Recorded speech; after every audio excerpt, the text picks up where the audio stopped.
महान समाज सुधारक संत रविदास जी का जन्मोत्सव हम सभी लोग मना रहे हैं। इस अवसर पर समाज के तमाम आए हुए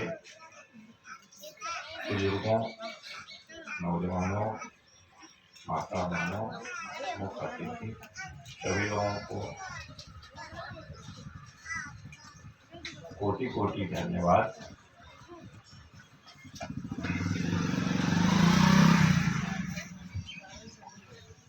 इस समय हमारे महान समाज सुधारक रविदास जी, इनका एक नाम रैदास जी भी है। हिंदी साहित्य में रैदास जी के नाम से भी बहुत सारे पद मिलता है। और गुरु ग्रंथ साहिब जो सिख धर्म का धर्म ग्रंथ है, उसमें बहुत सारे इनके दोहे संकलित किए गए हैं और इनकी विचारधारा को बहुत सारे लोग पश्चिमोत्तर भारत में भी मानते हैं।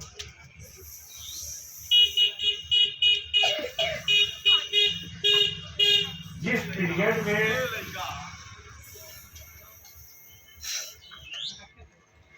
संत शिरोमणि रविदास जी समाज के प्रमुख, समाज के सामने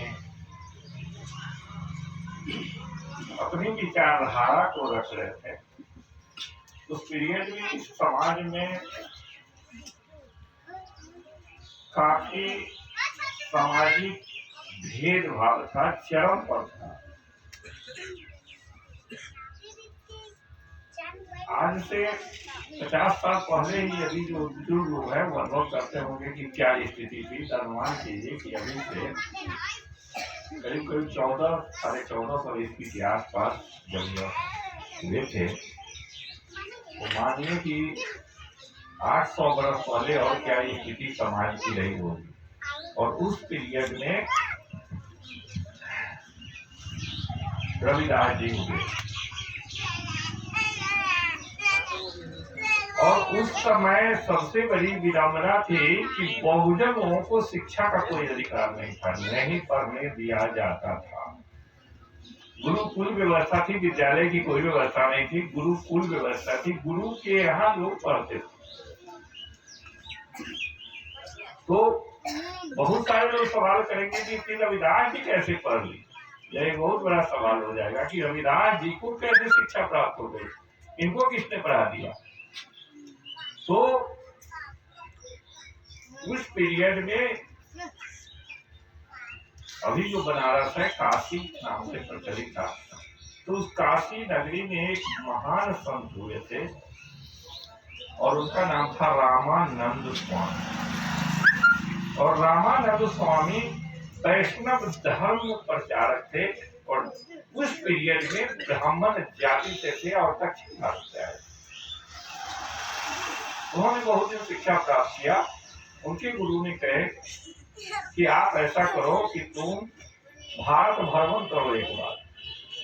और उन्होंने भारत भ्रमण के क्रम में सारे जगह गए और अंत में उनको मौका मिला जाने का। उड़ीसा में एक जगह है जगन्नाथपुरी, और जगन्नाथपुरी मंदिर की खासियत है कि जाति पाति न पूछे कोई। वहाँ का उस समय भी था कि हरि के भजन हरि के होए। आज भी वहाँ का जो भंडारा है उसमें हर लोगों को एक ही लाइन में बैठ करके भोजन करना पड़ता है और उस पीरियड में भी एक ही लाइन में भोजन कराया जाता था। तो जगन्नाथपुरी जो लोग चले जाते थे तो वैष्णव समाज के लोग, ब्राह्मण समाज के लोग का क्योंकि वहाँ सबको एक ही लाइन में बैठ के खाना खाना पड़ता था, चाहे जो जाइए।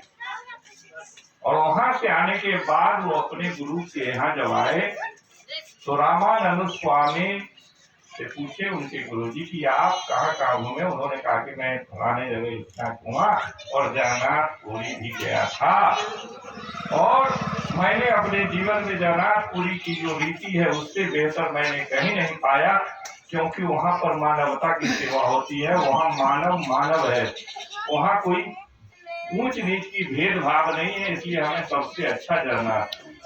सरकार तुम तो जना कोई चले गए अवधूत से।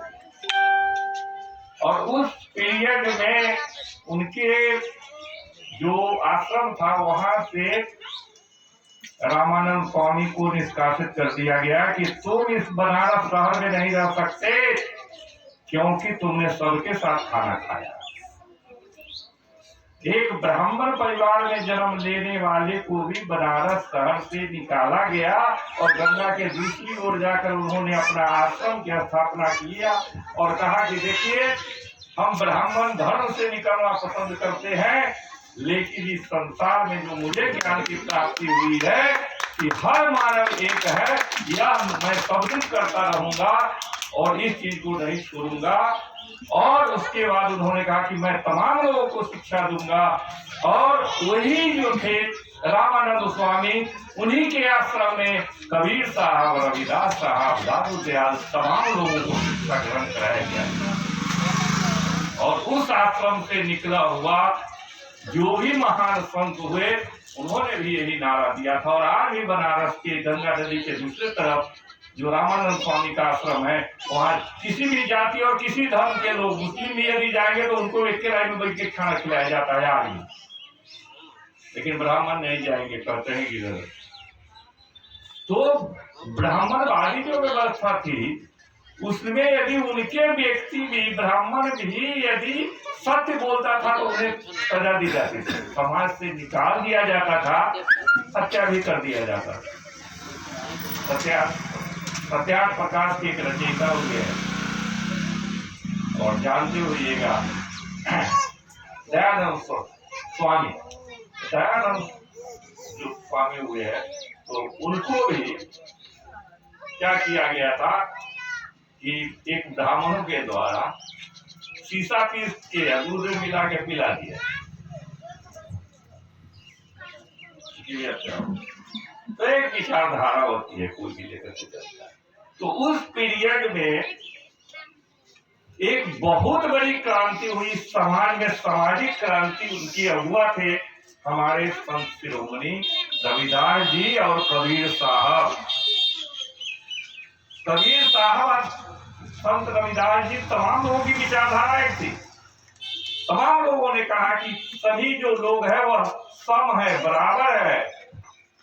और एक जो कहावत ग्रामीण क्षेत्र में बहुत प्रचलित है और वह सुनते हुएगा, हर लोग करीब करीब जानते हैं कि मन चंगा तो कठौती में गंगा, मन चंगा तो कठौती में गंगा। करीब करीब बहुत सारे लोग जानते हैं, सुनने को मौका मिला है उनका, यह बहुत प्रचलित हुआ।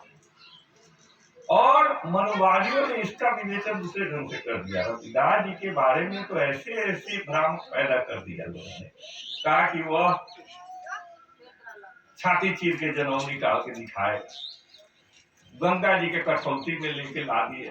गंगा जी का कठौती में आएगा, गंगा कठौती में। संदेश अलग था उनका कहने का कि जैसा गंगा का जल है, जल की प्रकृति एक है। साइंस पढ़ने वाले बहुत सारे लोग जानते होंगे कि जल का सूत्र क्या होता है, H2O। गंगा जी के जल का भी H2O और कठौतियों के जल का H2O। ये बात उन्होंने कहा कि यही एक प्रकृति है, जो प्रकृति कठौते का जल का वही प्रकृति गंगा का जल का है। समाज में भी जो स्थिति ब्राह्मणों का है, जैसा ब्राह्मण का है वही सबका है। यह ब्राह्मण श्रेष्ठ कैसे हो जाएगा, तमाम मानव सम है, बराबर है।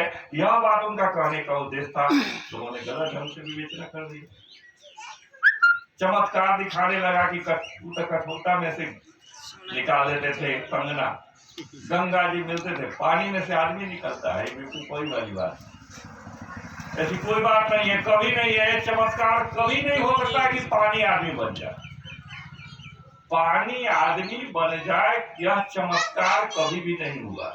यह हर याद रखिए।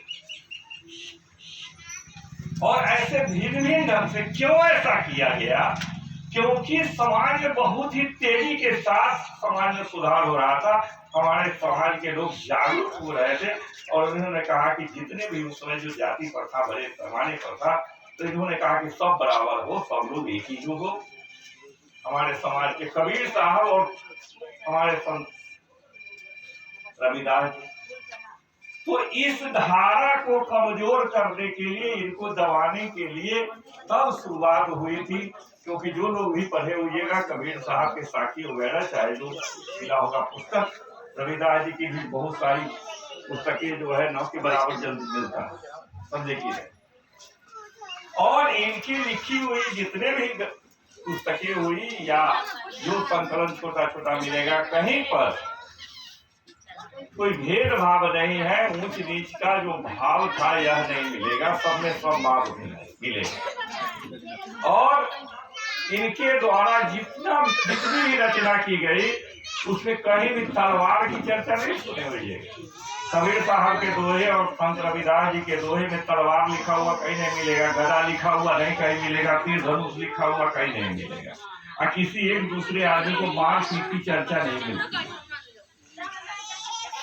लेकिन इस धारा को पूर्ण करने के लिए, जांचने के लिए एक कवि उस समय हुए और उनका नाम है तुलसीदास जी, जिनके दोहा में, जिनके पुस्तकों में मिलेगा गद्दा, तलवार।